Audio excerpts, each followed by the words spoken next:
really, really hard-fought game. They're a very good team and incredibly well coached. And man, I thought our guys' resiliency tonight or this afternoon was really good. And can't think of a better way to send Kyle Rode off from his last home game with a 31-point performance. So really pleased with our guys and how hard they battled, because it was necessary in order to beat a team like the Hilltoppers. Questions? You mentioned Kyle, and for him to go out with 31 his last game played at Liberty Arena. Just how special is that for him, and then also how much does he mean to this program and this team? Yeah, I've thought about this day for a long time, and I can't give you the words of gratitude that I have for Kyle Rode. I'm not sure they exist.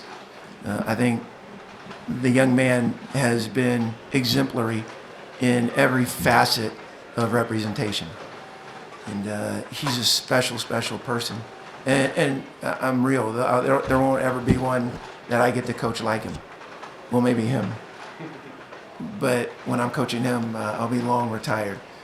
But I love him. I'm so happy that he got to end his career in Liberty Arena the way he did tonight, and he was determined not to let us lose. And Shiloh, he also had a season high in points, and maybe doesn't get as much notoriety as Kyle does, but he also played a big part in the win tonight.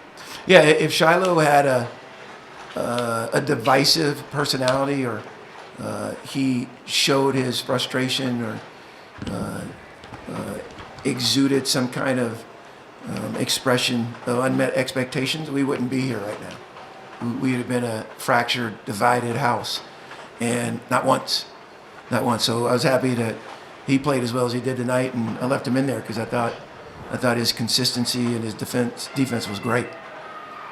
And I'll just give you 2 cents on Gabriel, because I thought the way Gabriel played this season was really important to our cause. He's a leader, and I'm really blessed that I got a chance to coach both of my sons. You guys at one point were down by 9 in the first half. You led by 10 in the second half. How much did this team's ability to handle the ebbs and flows of the game kind of mirror the way they've been all season? They handled it better than I'm handling AJ right now. Okay, buddy. Come on, Kate. I think it's thank you. I think it's a testament to what we've been through. Like we've had these.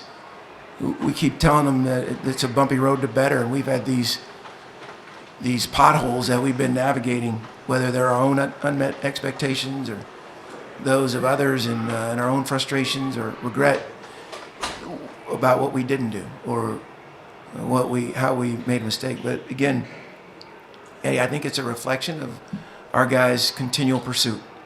I had a great devotional today. Author talked about how we just get so captivated or even seduced by these horizontal pursuits, like thinking that they're going to fulfill us. And we should all know that it's only in our vertical pursuit that I think you'll find some satisfaction. And how I relate that to our group is that pursuit of relationship, authentic relationship. And I think if you were around us every day, you get a chance to taste and see that. Doesn't mean it doesn't ensure victory, trust me. But it does promote connection, authentic connection. You also had a season high in both makes and attempts from the free throw line. Do you think your team was being a little bit more aggressive? Was that part of the game plan today? No, great question, John. But I think it was just really that physical. And we can't show any back down when people just put their head down and drive us, because obviously that's the game plan of most of our opponents. So I thought we responded better than we have in the last couple of weeks. In terms of a game like this, what value is there as we head into March Madness, when there are a lot of tense moments, a lot of times these games come down to the wire, that y'all have been in both of them, you kind of know what it's like on both sides and know what happens if you don't do it right and you lose, but also what happens when you do things right in these close games and you get wins. Yeah, Eddie, I think our group is confident. most of the guys that have been here have been a part of some of the historical success that they've had.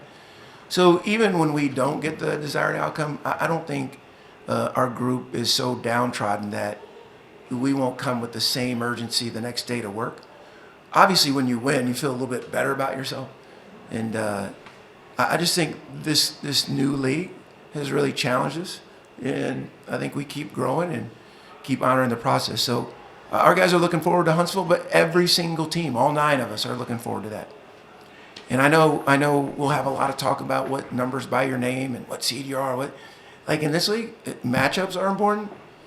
How rested you are, how physical the game is. So I think our guys would have been excited for the opportunity. It's postseason, it's March Madness, regardless of the outcome. But obviously, it feels better when you get the desired result. And speaking of next week, still don't know. We'll have to wait and see how the games go this afternoon, where you'll be seated, who you'll be facing, all that. But a loss would have assured you in the play-in game. There's still a possibility you could be there, but probably less likely. How important is it to be probably having 3 games that you have to win to cut down that rather than possibly 4? Yeah, it's. I was gonna empty the tank of the starters tonight because I thought it would be next to impossible to win 4 games in 3 nights, especially against this level of competition.